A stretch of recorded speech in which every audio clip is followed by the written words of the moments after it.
let's talk about the allegations against me. And these are allegations of sin and what this person called disgusting behavior on a recent video. And I want to talk about the calls of the person who made these allegations, including calls for a retraction, calls for a public apology, and calls for me to temporarily step down from my role as the executive director and a content creator at SAI. Now, guys, to be honest, this is the kind of video that I really don't want to make. It feels weird and it feels uncomfortable in a lot of ways.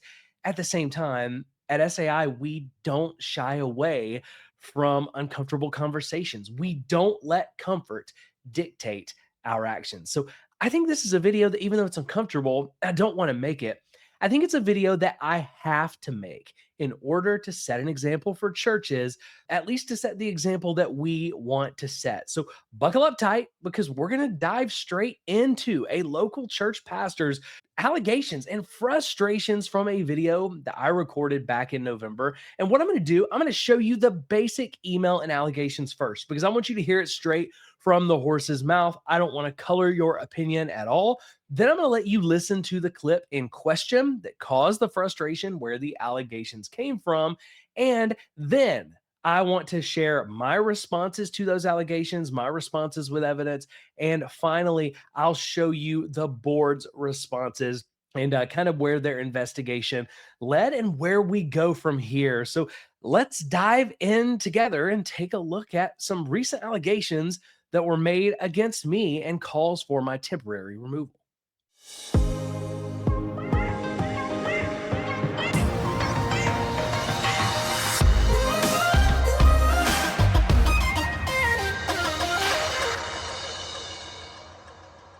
All right, guys, so let's go ahead and start. I want to show you the basics of these email allegations. We're going to go through this email in its entirety after we watch the video. At the beginning, I'm just going to kind of show you the premise where everything was set up and the calls for public apologies, retractions, for me to step down, at least temporarily, those sort of things. But we will look at the whole email later. But before we get into the email, I want to go ahead. I'm going to share my screen here with you. I want to show you the video that this came from. So if you see, you're going to notice there's quite a few videos from our 5-part reaction and look at Nikali Monroe's experiment back in November, where she called churches and asked them if they would help feed a starving baby. Now, we broke that down in depth in that series. But these allegations and frustrations that come from this local church pastor, they come right here from this one. They come from part 2, the viral experiment that shook the church. And we talked about reactions to shocking church responses. One of the churches that we looked at the responses was, we looked at Waverly Church of the Nazarene, and we looked at their response to not being painted in the most positive light due to their responses on a phone call recording.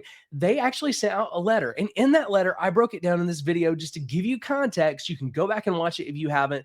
When I talked about Waverly Church and the things that this pastor is frustrated about, I was reading a letter, reacting to a letter, and pointing out the Darvo type responses: deny, attack, reverse victim, and offender.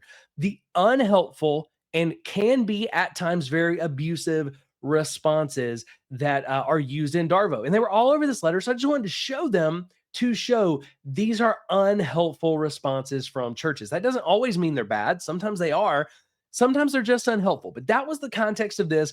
We were reading this letter from the pastor of this church, and I was reacting to the Darvo responses there. And in it, they talk about their secretary, who was, I think, catching some flack probably because of her responses on this video. Now, I don't think she was the one who should have been catching any real flack from this. She was doing what she was taught to do. You may disagree, but the point was never to go after Julie. The point was never to talk about Julie. This church secretary was brought up in this letter, and that's why I talked about her. And it was the mention of Julie that really kind of started these allegations. Now, here's the email. We're going to go through the basics of it. Again, I'll show you the whole thing in just a moment. You're going to notice I blacked out this pastor's identity, though.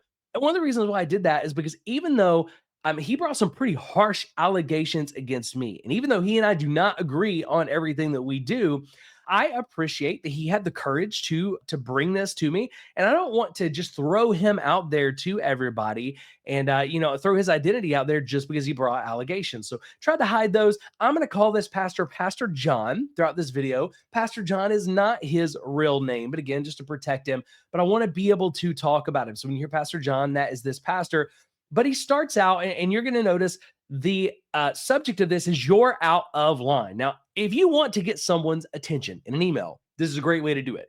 You're out of line, right? If you want to start a conversation, I'm not sure this is the best way to do it. And this one hit me pretty hard because the subject line is you're out of line.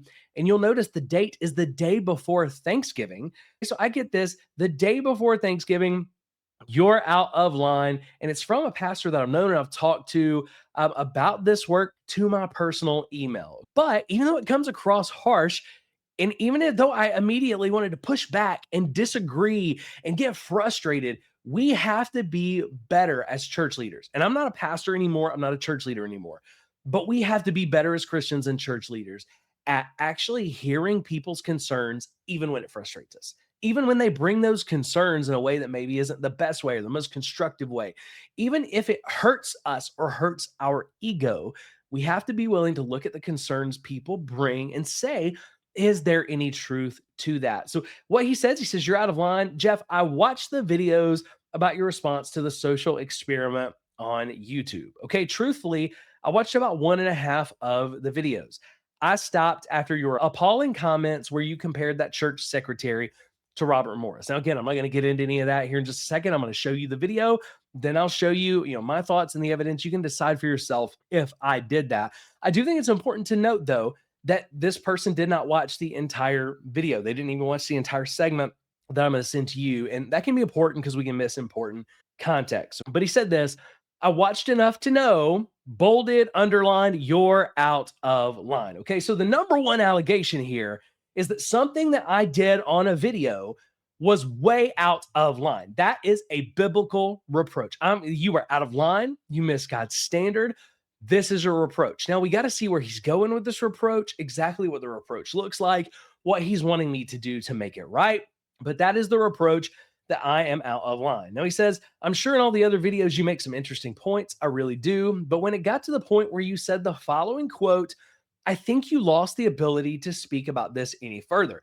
He's going to share the quote. I'm going to read the quote. The only thing I'm going to say here, because I want you to decide for yourself what you believe about this, is just notice this is not the full quote. He didn't watch the full video. If you're going to share a quote and you think I've screwed something up, guys, by all means, ask me about it. But I would also ask that you hear the whole quote. But let's look at this quote because this quote has got him fired up. This quote is what has led to the reproach that I am out of line. I missed the standard and I've got to listen to that. So I just wanted to look at this quote, even though I was frustrated at how this email came. I wanted to look at this quote and really say, okay, did I mess something up? Could I have done better? Should I have done better? Is there something I need to apologize for, repent for? And that's what we ask church leaders to do, pastors and elders. Man, don't get caught up in your feelings, but be willing to look and say, hey, is there anything here? And not just you, but let your accountability look at it because you may not think there's anything there and your accountability does. So here's the quote. Now, this may not sound like it's a big deal at all, but how many times do we have a pastor who falls, a pastor who's caught in immorality or criminal activity? And then you hear somebody from the church that says, oh, come on, pastor, this is just a story that people are putting out there. Pastor, think about Robert Morris. Oh, come on, guys, Robert, who Robert is. Now, I'm going to break down that quote here in a minute. I'm going to let you hear the full thing in context. I'm going to tell you exactly what I was trying to do there. But what I was trying to do there doesn't mean that I didn't miss the boat here. So that is the question. Was I out of line with this quote? He says, this is, I'm sure, as you're aware, a response to Waverly Church of the Nazarene's letter in which the pastor sent out a letter to his church speaking to the videos on TikTok. And this was more specifically about the part of the letter where the church appeals to the character of their church secretary who fielded the calls.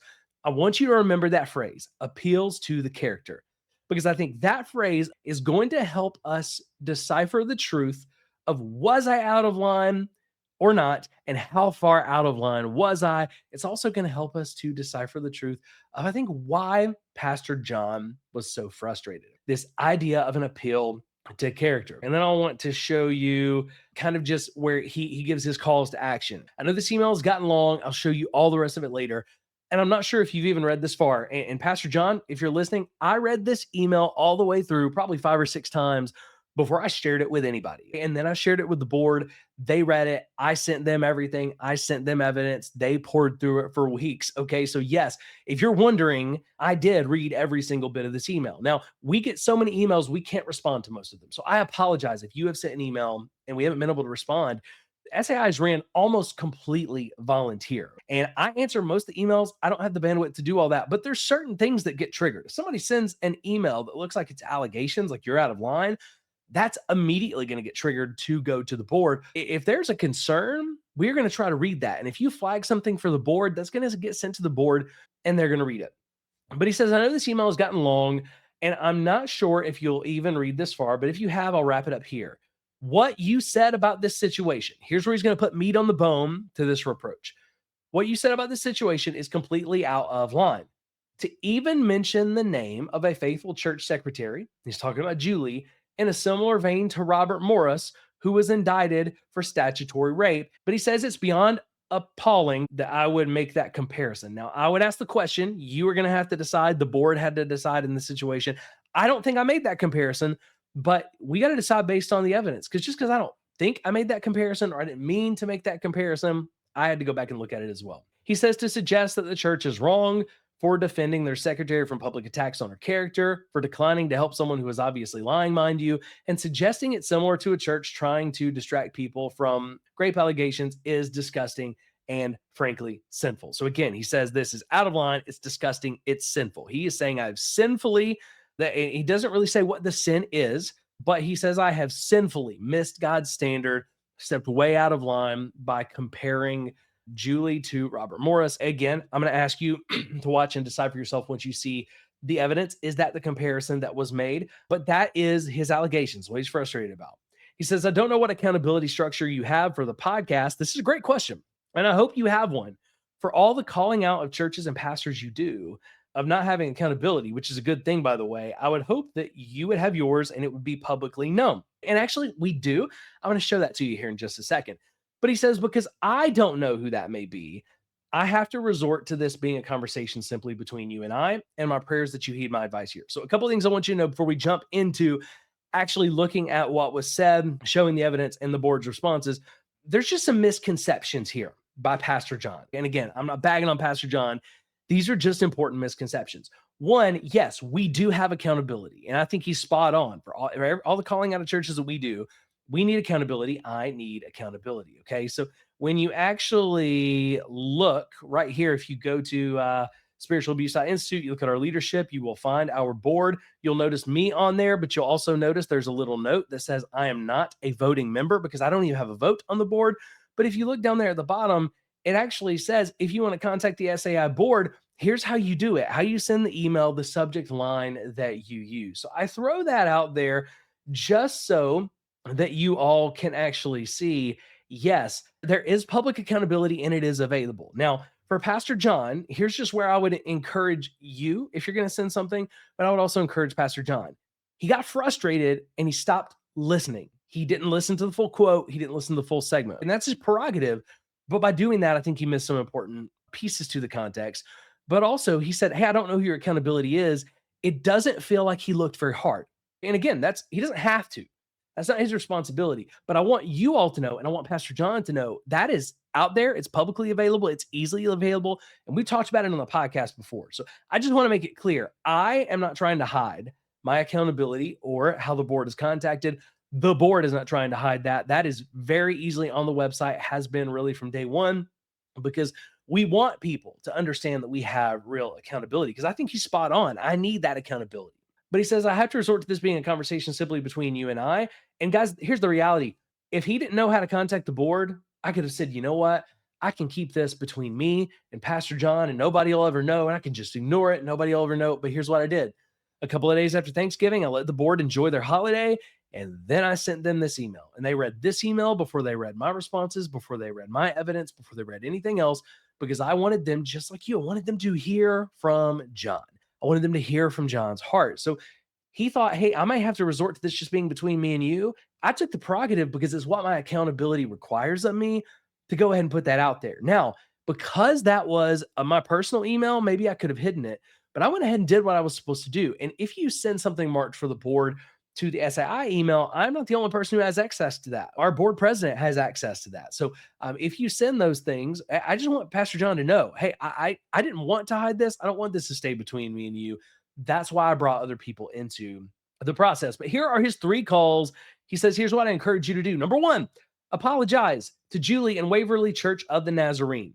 Do so both publicly and privately. So he wants private apologies to Julie, and I'm guessing the pastor, maybe a letter to the church. He doesn't specify, but he also wants a public apology to you all today. He wants a public apology on my platform and the SAI podcast, Church Disrupted, all of that. I'd imagine you aren't a big enough voice for them to know what you've said, but you put it on the internet and you said it, so you owe them an apology. And he's right. I put it on the internet and I said it. It was up to the board to decide, and it's up for you to decide to a degree whether you think I owe this person a public apology. But that's the first thing he called for, was public and private apologies. The second thing he called for, edit that quote and section out of the video or delete the video altogether. To me, I look at that as a retraction, and here's why.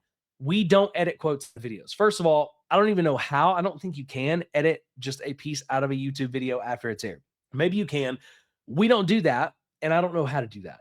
Second of all, we don't generally delete videos. And if we delete videos, we're making a video to explain why we deleted the video. We generally don't delete videos because that is the history. We ask churches not to hide things from their history. We're not trying to hide things from our history. So we will publish retractions, separate videos. We will publish pinned comments with clarifying information. We've done that in the past. We will do that again. He probably just doesn't know how we operate there. But what he's really calling for is a retraction, because we're not going to just edit something out or delete it.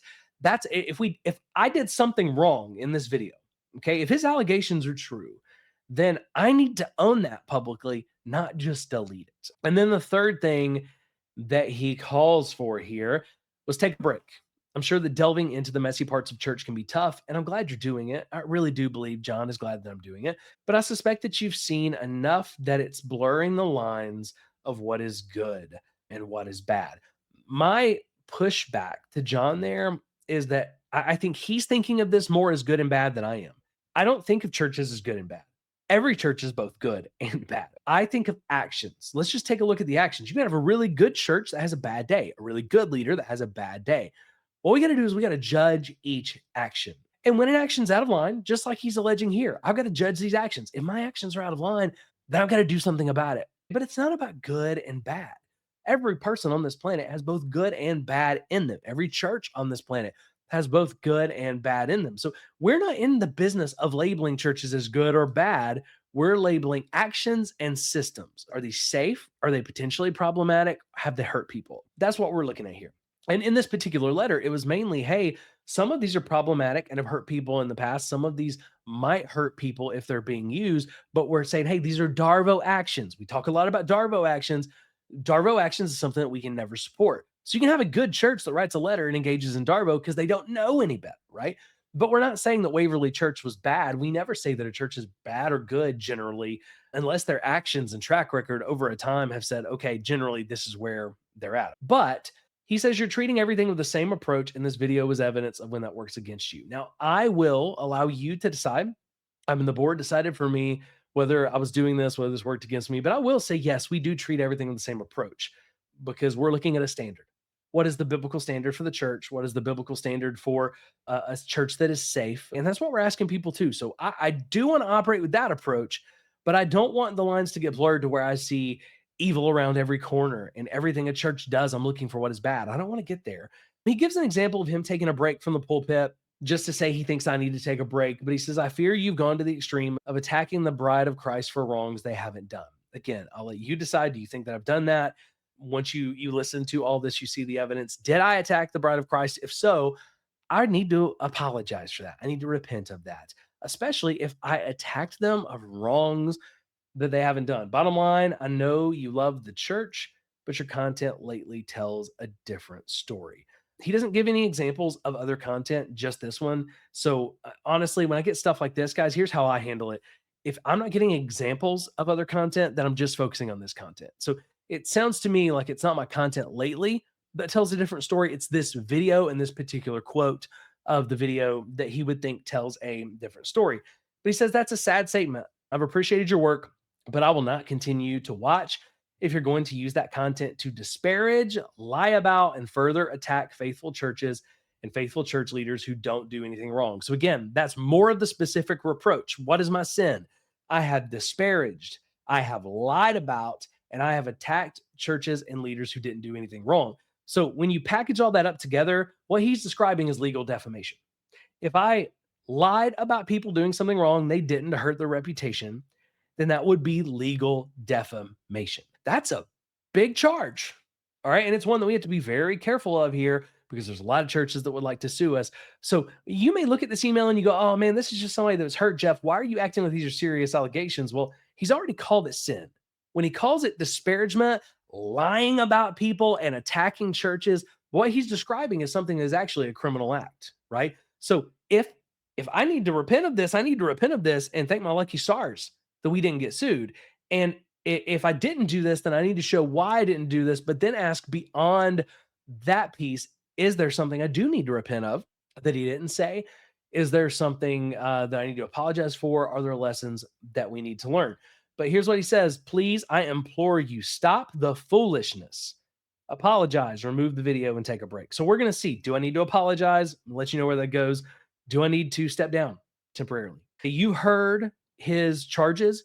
You've heard his allegations. You've heard him call for a retraction, for an apology, video removal, for me to step down, take a temporary leave of absence. But I want to really set the stage here. I want to set some bumper rails. Here's some things I'm not going to do. I am going to show you the actual video in question. I'm going to give you evidence and I'm going to stand on what I believe. I'm going to share with you where the board came to their conclusion, which is not completely the same as mine. But here's what I'm not going to do. Even though I'm frustrated by this, I'm not going to engage in Darvo or attack this pastor. Pastor John is not my enemy. He's not a villain. He is a brother in Christ who loves Jesus and he loves Christ's church. Here's what happened. He didn't attack me. Pastor John brought a reproach and I need to be able to answer that reproach with credible evidence, or I need to repent and face the consequences. That's what being above reproach means. And even though I'm not living as a church elder or a pastor right now, I want to do my best to be above reproach in this role to set the example for pastors and church elders. Okay. So to be clear, I'm not the victim of an attack. I've just been reproached. And that's something we try to teach pastors all the time. When somebody reproaches you, they're not attacking you. They're just bringing a reproach. Can you bring evidence or do you need to repent? Those are the two things you need to do. Either withstand the reproach or repent. Don't treat it like an attack. So what I'm going to do my very best to answer the reproach while honoring my brother in Christ who brought it. I want to honor Pastor John throughout this process because someone disagreeing with me and disagreeing with what I said doesn't make us enemies. And in the church, too often we think that when somebody disagrees with us, when someone brings reproach, that means they're our enemy and they are attacking us. And that is simply not the case. And Pastor John, again, that's not his real name, but Pastor John, if you're listening, I want you to know, bro, I am not mad at you. Man, I love you so much, brother. I really do. I respect you. And I'm really, really sorry that we got to this point. I'm sorry we got here because I think you're the real deal. And I grieve. I really do. Even in places where we may not agree on all this, I grieve that my words on a video hurt you.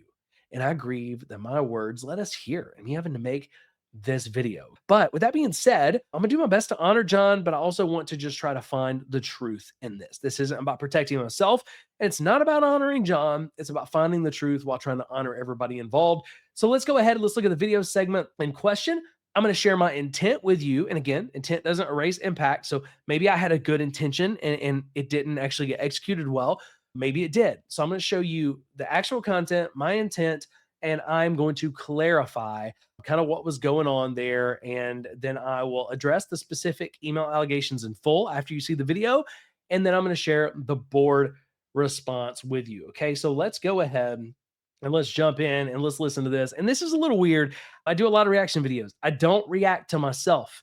And this is not even just me reacting to myself. This is me reacting to myself, reacting to another letter. Okay. So it's like Inception situation. It's a reaction of a reaction of a reaction. But I think it's important that you actually hear what was said and we can talk about it in full context. You know Julie as I know Julie. Now, this may sound like it's not a big deal at all, but how many times do we have a pastor who falls, a pastor who's caught in immorality or criminal activity, and then you hear somebody from the church that says, "Oh, come on, you know, pastor. You know, this is just a story that people are putting out there. You know, pastor. Think about Robert Morris. Oh, come on, guys. You know Robert. You know who Robert is." This appeal to you know them says, well, trust your whole experience with them. They can't do anything bad because you've had that experience. But the reality is, we can have great experiences with someone and they can still do harmful things. So let's just stop right there. There was a lot that was said. I'm trying not to cut it up a lot because I want you to hear the full context here. Okay. Again, I did not bring Julie up. Julie was not the point of this video. Julie was in the letter that I was responding to, and I was illustrating and showing and highlighting Darvo tactics. I think that I showed my work pretty well there. Those were Darvo tactics, whether they were meant to be or not. But when they bring up Julie, they bring up Julie for what is called an appeal to character fallacy. It is a false and illogical argument. So if you think about this like a lawyer and you're thinking about this like an argument in court, and when we think about reproach biblically, that was like a court argument. That was a legal allegation, right? So that's the way that I want to think about this. When you think about that, all right, an appeal to character fallacy basically says my client can't be guilty. They couldn't have done something wrong because we have all this evidence of their character. Ladies and gentlemen of the jury, you've heard all these people who know them. They have such good character. Essentially, the argument says, without saying, because a person has good character, they couldn't have done something wrong. We all know that's not the case, though. We all know good people who have done wrong things. We know bad people who have done good things. Just yesterday, I was sitting with some friends, and we were talking about another friend. And man, this is a friend that is just full of integrity. I know and love. And man, they stepped into some actions that sadden me. They stepped into some actions that are heartbreaking for me. But I didn't say, well, no, they couldn't do that because I know them to be a man of integrity. It was like, no, the whole conversation was, man, none of us are above that. If we don't have good accountability and good guardrails, we're not above that. So anytime I hear a church or a Christian make an appeal to character fallacy, I want to point that out. Now, I didn't call it an appeal to character fallacy here. This was on a live stream. I wanting to have a real conversation, not wanting to speak over people's heads, talking about argumentative fallacies and stuff like that. But that's what this is. And I think to a degree, John knows this because he said this was discussing the church appealing to character for Julia. I just don't know if he knows that's a logical fallacy. Okay. But it is a false argument. So what I am pushing back on here, what I'm highlighting is wrong. Okay. I'm not saying the church is wrong. I'm not saying Julie's wrong. What I'm saying is there is a problem with this argument.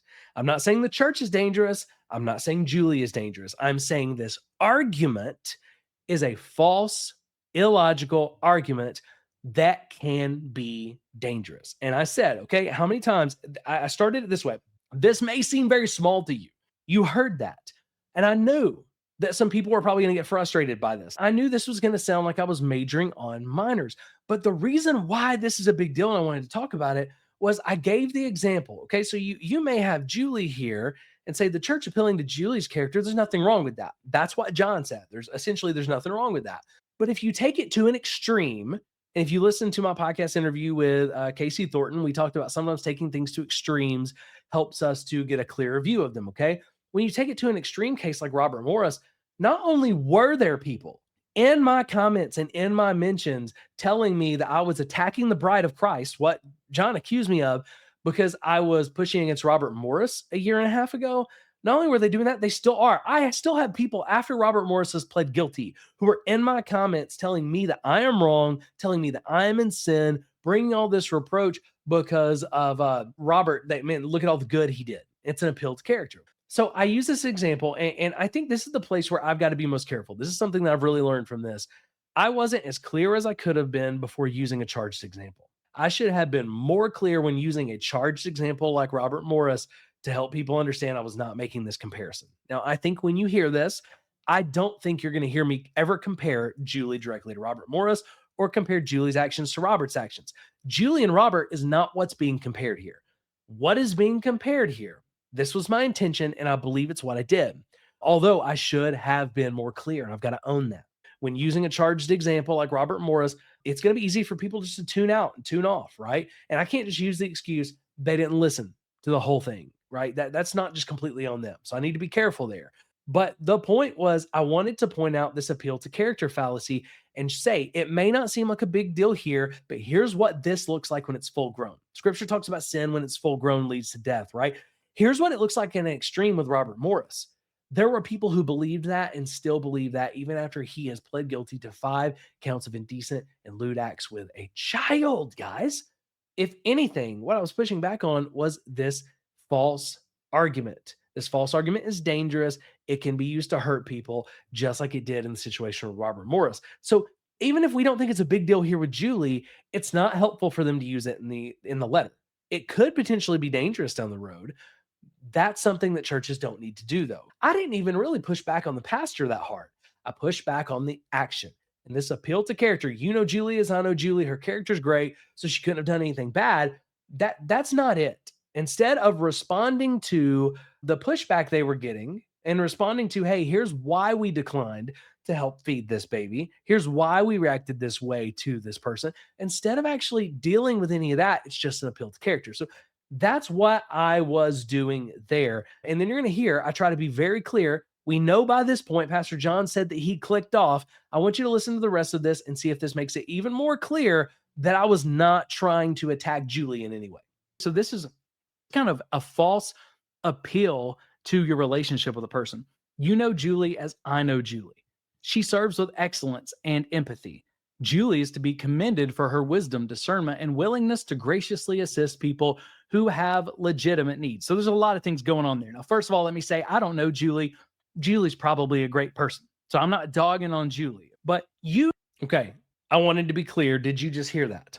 That's the part where, according to John, he didn't hear that because he stopped listening, which is again where I need to know if I'm using a charged example, people may not listen all the way through. So I probably should have said this first.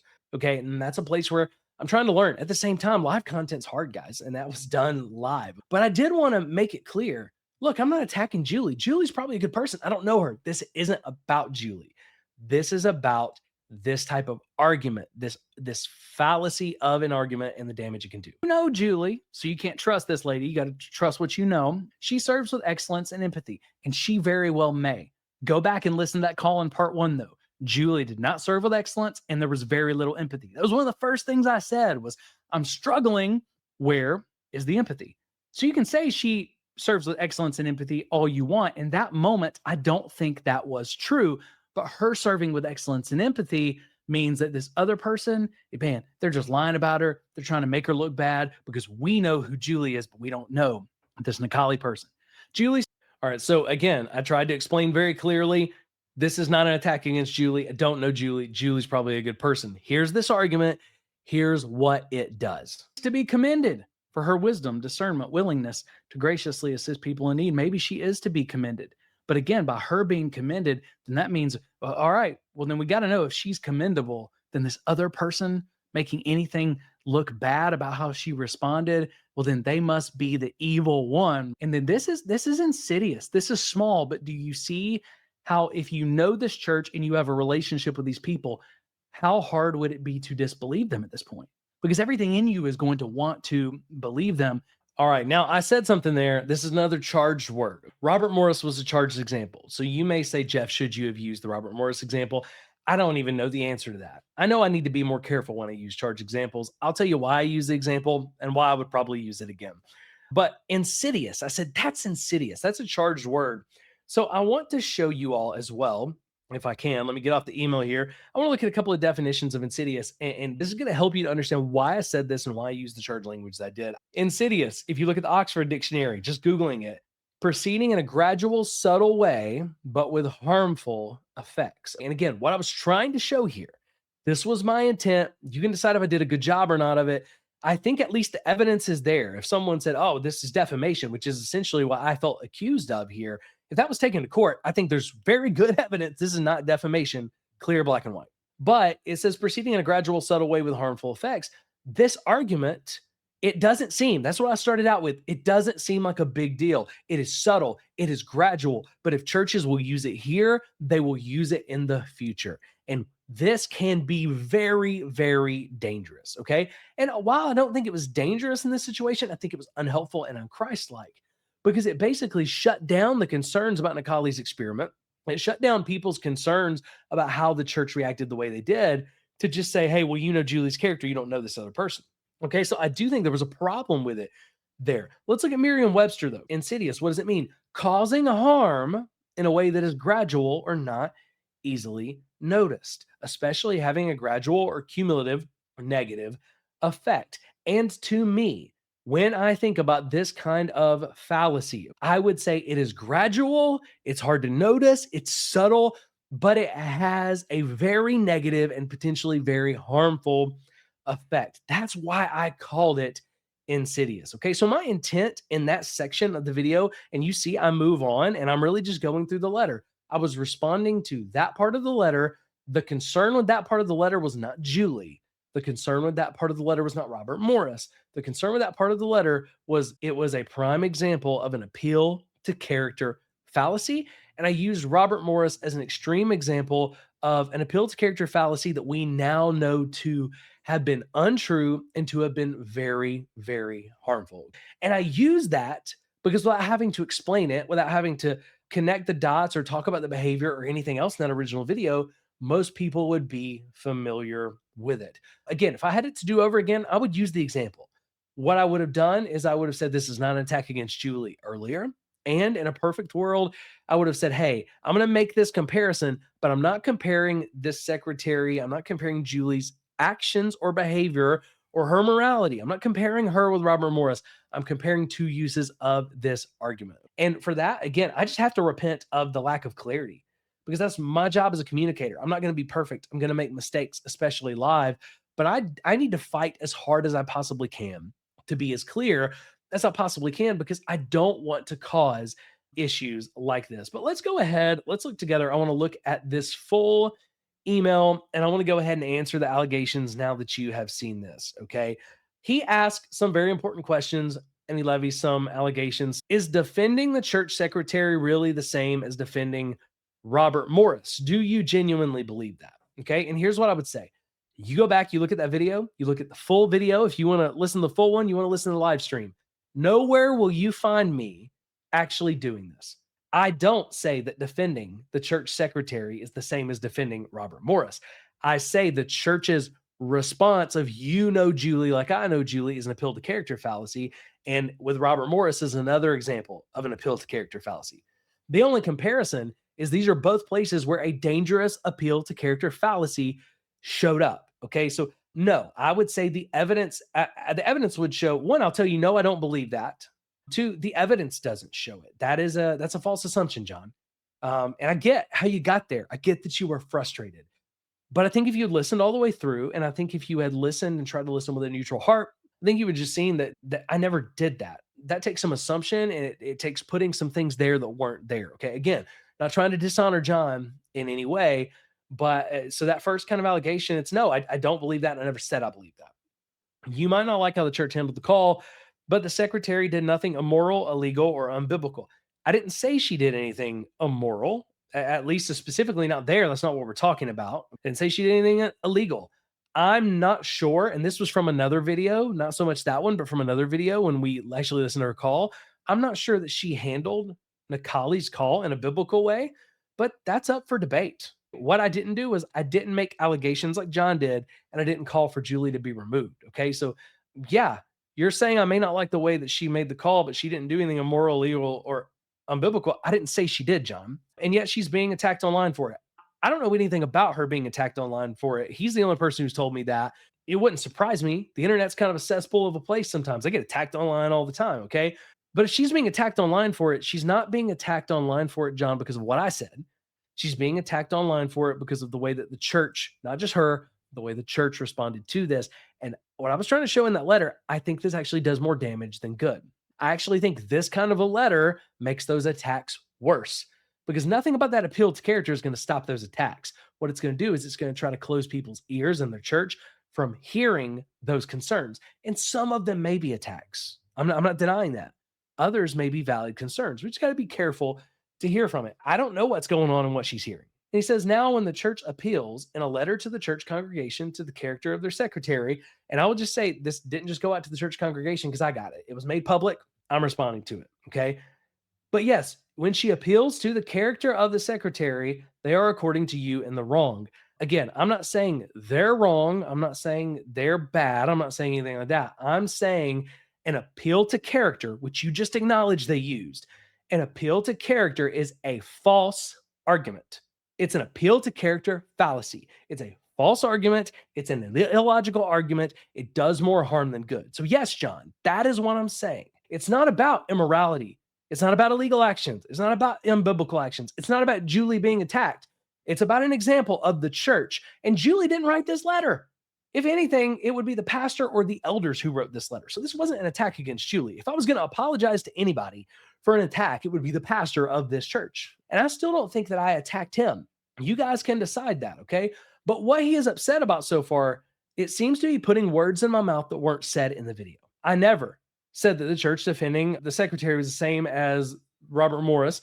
And I didn't say that Julie did immoral and illegal, unbiblical stuff. I never said she should be attacked online for it. The problem was the appeal to character fallacy. He says, I'm genuinely curious what you suggest the church do. Now, what he's about to do, and I'm not going to get into what it's called, but this is another kind of false argument style. I'm genuinely curious what the church would do. I'm going to answer that, but I want you to see what he pairs with it. Would you allow for their secretary to be relentlessly attacked, have her character and faith publicly questioned, and sit back and do nothing about it? Well, I'm genuinely curious what you would have them do. And it gives one false equivalency. Like, this is the only other thing you would have them do? No, there's plenty of other options. That's why, again, this is a false argument style. When you ask, if you are genuinely curious, John, and I hope that you are, that second part of that paragraph really kind of tried to pigeonhole me into that's what I was saying. That's not what I'm saying. What I would suggest that the church did, instead of writing that letter, because that letter was full of Darvo tactics and that letter was full of things like appeal to character fallacies, I would have encouraged the church to simply say, you know what? We don't agree with Nikali on everything. That experiment didn't feel right to us, but you know what? We can learn even from unbelievers. And what we've learned from this is that our systems don't always reflect Christ in the way that we want to reflect Christ. So we are relooking at our benevolent systems. We are trying to do a better job. We want people to know that we love our community around us. We want them to know that we're willing to help, but we also want to be careful with our donor money. And you know what?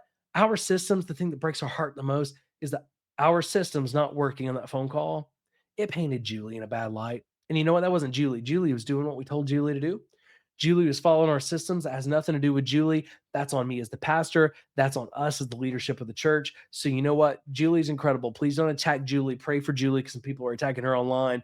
Redirect any of those questions to us. But we want you to know we're working on this, because even though there's some really frustrating things about this, we can learn from this and we can look more like Jesus. That's what I would have suggested that the church did. And I actually think they would have taken a lot less shrapnel if they did. By them appealing to character for Julie, I think they brought Julie way more into this instead of protecting her. The reality is, Julie was just running the systems that she was told to use. But there are many other options. We could go through 10, 20, 30 different options of things they could do that I could think of just on this video, rather than allowing their secretary to be relentlessly attacked for her character. It feels like at times through this email that John was kind of painting it out this way, like, because I call out that appeal to character fallacy, that I must be okay with Julie being attacked. Maybe I'm wrong there. That's how I perceived it. That's not the case at all. Julie shouldn't be attacked. But it says, if someone publicly maligned your wife or kids. So now he's going to use another example. I think this example is going to fall flat, but I'll answer it. If someone publicly maligned your wife or your kids, let's pretend someone ran a social experiment and your wife failed the test according to the standards of the internet. Now, I would pause right there and I would say, if you listen to all the videos, I would say the places where people are saying the church has failed this test, it's not because the standards of the internet. It's actually because it doesn't match the standards of the Bible they see. And again, we could disagree on that, but that's what that video was supposed to spark, those kind of discussions. It's not about the standards of the internet. I care about the standards of the Bible. That's really all I care about. But let's say my wife fails this test according to the standards of the internet. Now she's having her character, her morals, and her faith questioned publicly. She's having people look up her address and her home phone number and saying awful things and showing up. You get the point. Are you not going to defend her? Are you not going to call out the malignments who did this to her? Now there's a couple of things. This is going to be uncomfortable because I think John knows this. The comfortable thing to do is go, no, as her husband, I would absolutely protect her and everything else. Here's what I'll say: as her husband, I'm always going to stand with my wife because I love her and because I'm called to serve her. But the first thing I would have to ask here is, bro, did what was her behavior? Not did she fail the test according to their standard or not. Did her behavior actually live out what we're called to do and what we believe, or did it not? Because I can stand with my wife and go, hey, that wasn't right.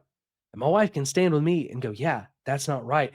Because see, sometimes we do that. It's like in the church, we feel like we need to stand up for people we love, and that because of standing up for them and loving them, we can't call out when they do something wrong. We have tried to teach our kids that, hey, you can stand by someone's side while still calling out when they do wrong. So that's the first thing I would have to ask, which he does not seem to actually come down to. If she's publicly maligned, it doesn't say that whether she actually failed this test or not, whether she actually did something wrong or not. Okay. But if she's having her character, her faith, and her morals and her faith questioned publicly, then look, either it's because it's valid or I'm going to help her come up with the evidence to put it out there. I'm not just going to get mad and go after people. Okay. Now, she's having people look up her address or home phone number, saying awful things. You can say awful things about me on the internet. If you show up to my house, you start calling my phone number, then yeah, I'm going to respond to that. And it's not just for the sake of taking up for my wife. It's for the sake of privacy and liberty. And I won't play those games, right? That does not mean that I would have to react the way that you wanted me to react. You get the point. Are you not going to defend her? I'm not going to defend her actions if she did something wrong. I'm going to defend her if she didn't. Okay. Either way, I'm going to stand by her. There's a difference in standing by someone and defending them. Am I not going to call it the malintents who do this to her? I will call out anything false, and I will call out the people spreading something false. By appealing to this, it's like, oh, well, someone took care of your wife when you want to defend her. Well, then how is this church any different? This whole thing is just, it's nebulous.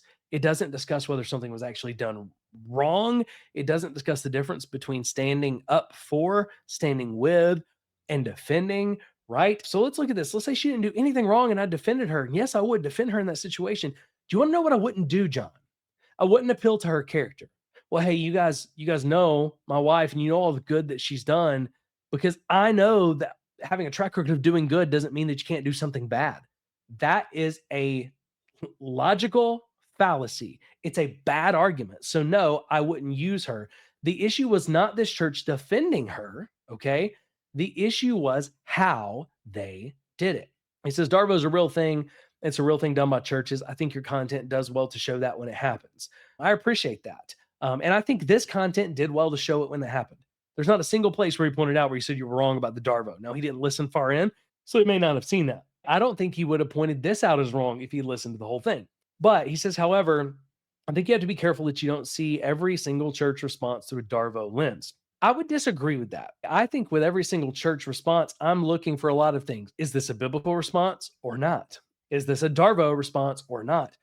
I think by looking at it through a Darvo lens, he means don't see Darvo around every corner, even where it's not there.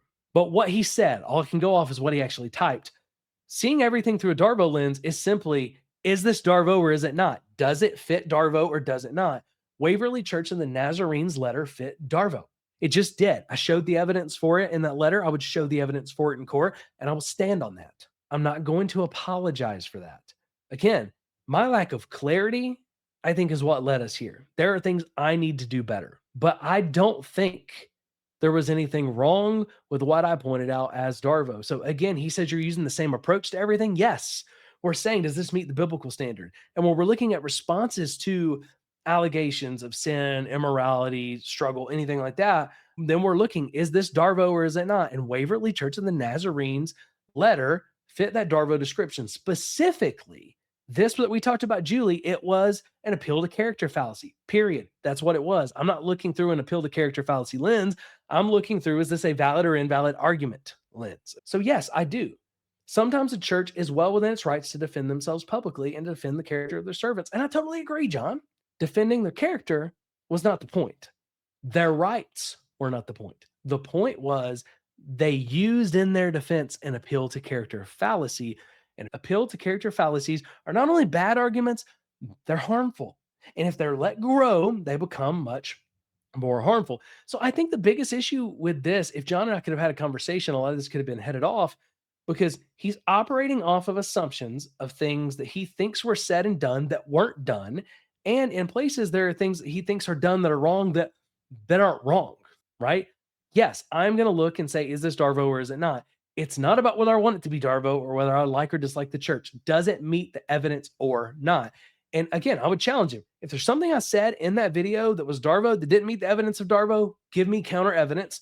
I'll publish a retraction. Okay. But as of right now, I'll stand by everything that I said in that video. Okay. Let me go ahead, go to the next part of this. I know this email's gotten long. I'm not sure if you'll even read it, but I have to wrap up. What you said about the situation is completely out of line. To even mention the name of a faithful church secretary in a similar vein to Robert Morris, who was indicted and then pled guilty, is beyond appalling. Did I mention them in a similar vein? Yes, but I didn't mention them as a comparison. Again, I compared two separate uses of the appeal to character fallacy. Now, again, I own that. I've got to be more careful. I was not careful enough with an inflammatory example. I should have been much more clear on the front end. This wasn't an attack against Julie, and I wasn't comparing their actions because I didn't do any of that. And I do need to be more clear about that. That is where I messed up, but I didn't mention them and compare them in the way he thinks that I did. To suggest the church is wrong for defending their secretary from public attacks on her character and suggesting it's similar to a church trying to distract people from grape allegations is disgusting and frankly sinful. It's not what I did, period. This wasn't suggesting the church is wrong for defending their secretary. It was suggesting if the church is wrong, they're wrong because they use an appeal to character fallacy, and those can be dangerous. And the only similarity that I pointed out between that and Robert Morris is that they were both appeal to character fallacies that were used. And it was to show you, we know that many times these have been used, people believe them, and they weren't true. I don't know what kind of accountability structure you have for this podcast. I hope you have one. I've shown you all that there. I shared this with the board. The board sat on this for about 3 weeks looking at all of this evidence. It wasn't until right around Christmas time that I got anything back. So I've waited to get this out. I'll show you their response here in just a second. But he says, here's what I encourage you to do. Apologize to Julie and Waverly Church of the Nazarene. Do so both publicly and privately. I imagine you aren't a big enough voice for them to know what you said, but you put it on the internet, you owe them an apology. To be honest, and again, this is just me. I'll tell you what the board says here in a minute, but I don't think I owe them an apology. I don't. The apology that I owe everybody, not just them, is I'm sorry that I chose to use a very inflammatory example like Robert Morris, and I didn't think through more deeply and wasn't more careful in how I presented that so that people would know beyond a shadow of doubt that I wasn't comparing Julie's actions to Robert's. And I'm really sorry that I put that out there in such an unclear way that John could come to that conclusion. And I get it, man. I get how you came to that conclusion. I get how you got mad. I get how you stopped watching. I get it. Right. So I got to be better about that. Now, at the same time, I struggle because I know I'm going to make a mistake like that again, no matter how hard I try, because it's live. But the board and I are already looking at, hey, how can we be more careful about those things in the future? So I stand by what I said, and I think the example works.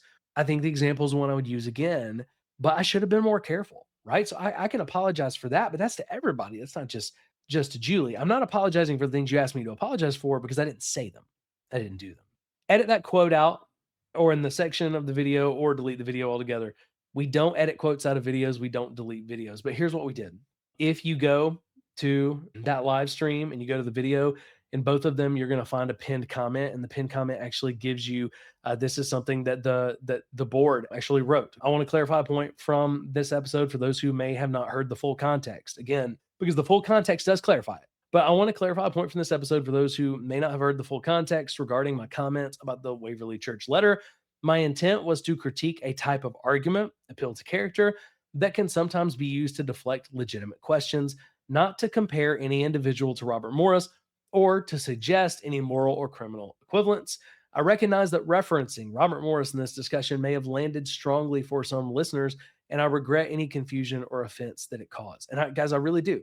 I regret the confusion and offense that it caused. I could have been just a tiny bit more clear and probably avoided this. The SAI board reviewed this concern from a listener, and we believe clarity and transparency serve both our audience and the mission of SAI. Okay, so that is from the board. So I wanted to let you know, but I also wanted to let you know that's where the retraction is, and we'll talk here in just a second about what else the board said and what we're going to do going forward. But I don't believe an apology, Julie, is warranted, but I believe an apology to everybody. Hey, I'm sorry, I wasn't clear enough there. I allowed that to cause confusion that just didn't need to happen. And I got to be better there. We have posted that pinned comment as well. And then I'm going to link in the pinned comments to this video so that people can see it. They can hear it. They can hear the allegations. We're not hiding from anything. So that's what we're doing there. And then three, take a break. I'm sure that delving into the messy parts of the church can be tough. I'm glad that you're doing it. I suspect that you've seen enough that it's blurring the lines between what is good and bad, which again, I think he's confusing what is good and bad for we're judging everything by the same standards, man. Like, is it the biblical standard? Is it the safe standard? We've got all those standards out there. The biblical standard is black and white. The safe church pledge standard is black and white. That's what we're judging things off of. We're not trying to label churches good or bad. Even on the NDA database, we don't say a church is bad because they use NDAs. We say no, we're just judging this behavior. The church use NDAs and we think people need to know. Okay. Church could be a great church, but they're using NDAs. He says you're treating everything with the same approach, and this video was evidence of where that works against you. And again, John, to be clear, I am trying to treat everything with the same approach. I'm looking at, are things biblical? I'm looking at, are things safe? Those are the two approaches that I'm looking for, and I'm trying to tell the truth about it. Okay. You think it worked against me in this video. I think what worked against me in this video was my lack of clarity leading up to a very charged example. I think that's what worked against me in this video. But I think if you watch the full video, you will realize that a lot of stuff you say in your email, it just doesn't hold water by the evidence. I sent the evidence. I sent most of this stuff to the board. They looked over it. And guys, here's the deal. We only do internal investigations if there is evidence, clear, black and white, like in transcripts and stuff like that. If there's things that we can look at and we can say, okay, there's actual evidence to discredit this. We can take this evidence to our attorneys and say, what do you think? Right? That sort of thing. If it's something deeper, like, moral stuff where we can't find black and white evidence easily available, that's where we'll do external investigations. And we're writing a policy just like we ask churches to write policies right now on when we trigger internal versus when we trigger external investigations. But after I sent my evidence, I was not involved in this for weeks. And that's why you guys have seen me much quieter throughout December leading up to January. I was quieter because I was waiting for the board to do what they did. And guys, I told the board, if you think I need to take a break, even if I disagree, I think I did something wrong and I don't fully agree, I'm going to submit to you. And if you think I need to step down, I'll step down. If you think I need to step down temporarily, I'll step down temporarily. I am submitted to my board, and my board, I think, knows that, right? So again, he says, I'll not continue to watch if you use that content to disparage. I don't think I disparaged anyone on anything that wasn't true. The disparagement is where you can talk about something negative that someone did. I don't think I disparaged any of these churches in ways that weren't true. Yes, it probably does fit the definition of disparagement that I talked about Waverly Church of the Nazarene using those Darvo tactics and Waverly Church of the Nazarene using the appeal to character fallacy. But that's not illegal. It's not immoral. Okay, that's calling out, hey, this doesn't meet the biblical standard. This doesn't meet the safety standard. I didn't lie about anybody. That's false. The evidence proves that that's false, and there's no evidence he gave me that proves that actually shows any sort of lie. I take exception to that. I want to be clear. I didn't lie about anything in this video. And to further attack faithful churches and faithful church leaders, I didn't attack any church leaders. We addressed behavior. We didn't attack the character or the morality of this pastor. We didn't attack the character or morality of Julie. We brought reproach just like you brought reproach, John. And you bringing reproach is not an attack against me. In the same way, my reproach against this church is not an attack against them. If you think I missed the boat on something, please just provide evidence for that. Show what I said to be wrong. I'll gladly hear that. But it wasn't an attack. And look, faithful churches and church leaders who didn't do anything wrong, I think I showed pretty well in that letter. There are plenty of things that did not meet the safety and biblical standard. And I would say there are plenty of things in that letter that the church did that were wrong. They were not right. They were not what God has called us to. Okay. That's my opinion. But I can definitely show in some places where here's why I don't think this fit God's standard. So to say they didn't do anything wrong in that letter is to ignore the letter, is to ignore Darvo, is to ignore an appeal to character fallacy. I'm not saying they're evil, sinful, or wrong. I'm saying those actions were not what we're called to. Please, I implore you, stop the foolishness. I can't stop the foolishness because most of what I think you're portraying is foolishness. There's evidence that it isn't true. Apologize. I've apologized for what I can. I'm not apologizing for what I can't. Remove the video and take a break. I'm not removing the video, at least not by myself, not unless the board tells me to. And I don't see a need to take a break, but I'm fully submitted to the board. So that's what it was. Now let's go ahead and talk about kind of what the board said in that statement a minute ago. Our biggest issue here with the board is, hey, the board came back and said, hey, we've looked at this. There was a lot of discussion from the board. Everybody didn't agree. And guys, if anybody ever wonders, is our board full of a bunch of yes people? Ask our board president how difficult it was to get this stuff together. Our board is made up of very unique voices who see things in very different ways. And none of them are just trying to protect me. Guys, I can promise you that.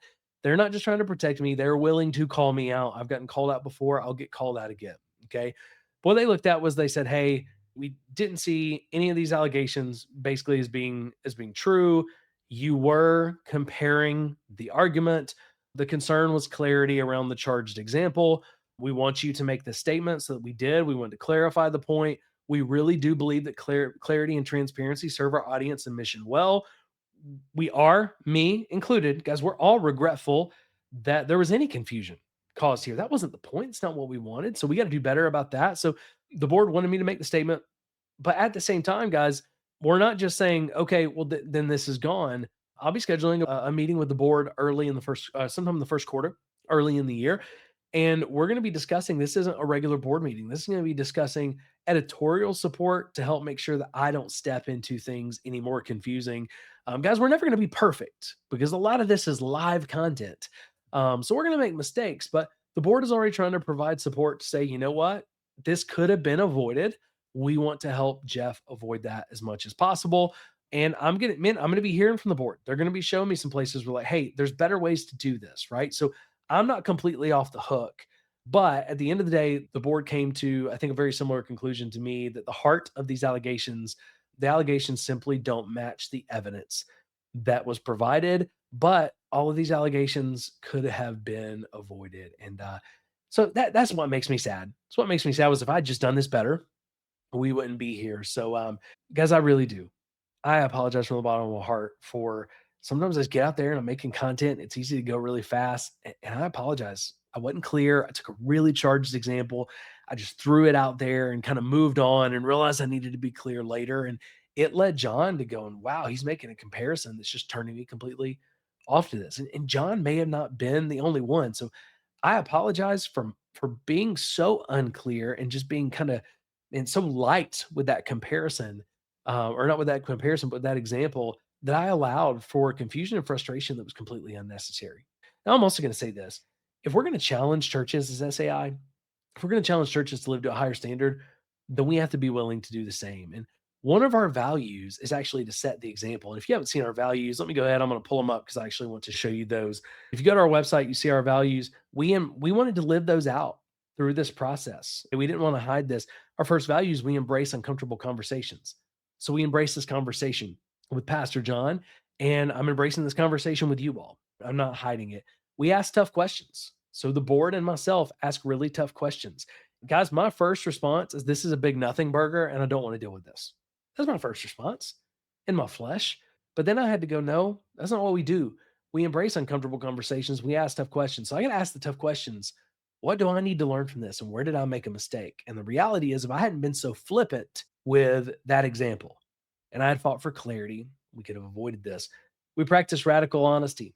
And we want to do that here with you guys to be able to show this on this video and say, hey, here's the allegations. We're going to try to hide them. I don't want Pastor John coming out later and going, yeah, I tried to correct them and they didn't take it. No, I'm going to be more honest with you than I need to be. I'm going to try to be more honest with the board than I need to be. We're solutions oriented. And that's why the board is meeting with me to pursue solutions, and guys, honestly, there's probably going to be some frustrating solutions we come up with because we already make a lot of content.